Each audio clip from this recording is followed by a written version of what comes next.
आज हम लोग बात करते हैं होमोफोन्स की।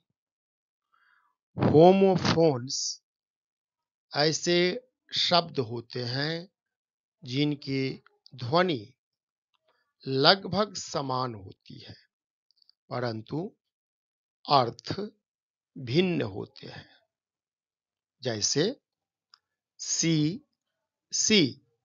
अब इस उदाहरण से आप होमोफोन्स की परिभाषा को समझिए। उच्चारण, इसको पढ़ेंगे सी, ये सी, सी, इसको भी पढ़ेंगे सी। हिंदी में दोनों को इस तरह से लिखेंगे। और उच्चारण, इसको कहते हैं सी, इसको कहते हैं सी। अब उच्चारण तो बराबर है, दोनों का उच्चारण बिल्कुल बराबर है, लेकिन मीनिंग अलग अलग है। इस सी का मतलब होता है देखना और इस सी का मतलब होता है समुद्र। तो ऐसे शब्द जिनका उच्चारण, जिनकी ध्वनि बराबर है, एक जैसा है, लेकिन अर्थ अलग अलग है। बहुत बढ़िया से उम्मीद करता हूं समझ गए होंगे। यह भी सी है, यह भी सी है, दोनों का स्पेलिंग अलग अलग है। SEE और SEAC, स्पेलिंग अलग अलग है, उच्चारण समान है, बराबर है, परंतु मीनिंग अलग अलग है। SEEC का मतलब देखना, SEAC का मतलब समुद्र। तो ऐसे शब्द होमोफोन्स कहलाते हैं, इंग्लिश में होमोफोन्स कहलाते हैं। क्लास 5 से शुरुआत है और मुझे आश्चर्य होता है कि क्लास 8, 9, 10 के बच्चे होमोफोन्स नहीं समझ पाते। मेरा एक प्रयास है कि सरकारी स्कूलों में इंग्लिश के प्रति बच्चों का रुझान बढ़े, इंग्लिश को एक अभियान के रूप में लिया जाए। हर बच्चा इंग्लिश के प्रति अपनी अभिरुचि दिखाए, हर बच्चा को इंटरेस्ट जगे। और यह इंटरेस्ट बच्चों में तब तक नहीं जगेगा जब तक हम इंग्लिश के पीछे पड़ न जाएं।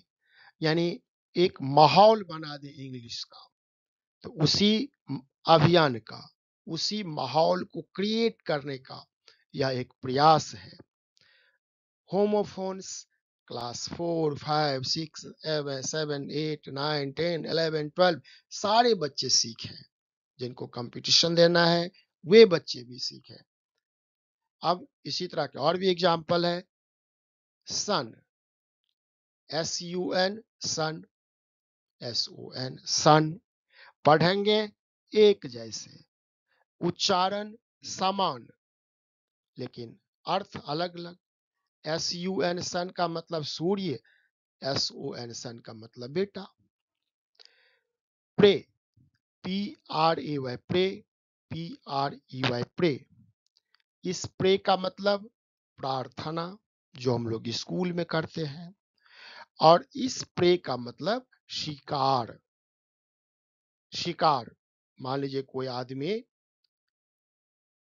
किसी को ठग लिया तो हम लोग कहते हैं तुम शिकार बन गया, शिकार हो गया।